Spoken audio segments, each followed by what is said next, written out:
નમસ્કાર દર્શક મિત્રો, હું છું રૂપલ વણિજિયા. સંપૂર્ણ ન્યૂઝમાં આપનું સ્વાગત છે. પાલનપુરના એરોમા સર્કલ નજીક 7.5 કરોડના ખર્ચે વિસ્તૃતીકરણ પ્રોજેક્ટની શરૂઆત થઈ છે. સોમવારે વહેલી સવારથી જ લારી ગલ્લા સહિત જુદા જુદા દબાણો હટાવવા ઉપરાંત સર્કિટ હાઉસ આગળના બગીચાનો ભાગ તોડી દેવામાં આવ્યો હતો. એરોમા સર્કલ પર પાછલા કેટલાક દિવસોથી ભારે ટ્રાફિક જામની સ્થિતિ સર્જાય છે. તેવામાં આ કામગીરી બાદ રસ્તા પહોળા થશે અને ટ્રાફિકનું ભારણ ઘટશે તેવો સૂર વ્યક્ત થઈ રહ્યો છે.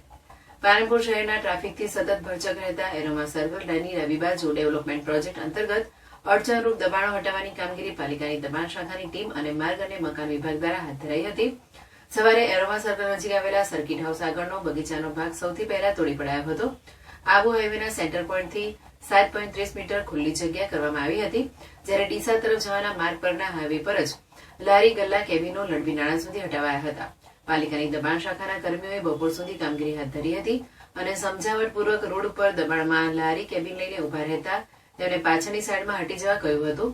અહીં સૌથી વધુ મુસાફરોની અવરજવર હોવાના લીધે ચા નાસ્તા, પાનના ગલ્લા તેમજ ખાણીપીણીની લારીઓ મોટી સંખ્યામાં એરોમા સર્કલ આસપાસ ઉભી રહે છે. જ્યારે પણ આવી કોઈ પણ ડ્રાઈવ આવે છે ત્યારે તેઓ થોડા દિવસ પૂરતા હટી જતા હોય છે અને પાછા ફરી એ જગ્યાએ આવી જતા હોય છે. હવે જગ્યા ખુલ્લી કરાવીને તેની ઉપર સીધો રોડ બનાવી દેવામાં આવે તેવો પણ સૂર વ્યક્ત કરવામાં આવ્યો હતો.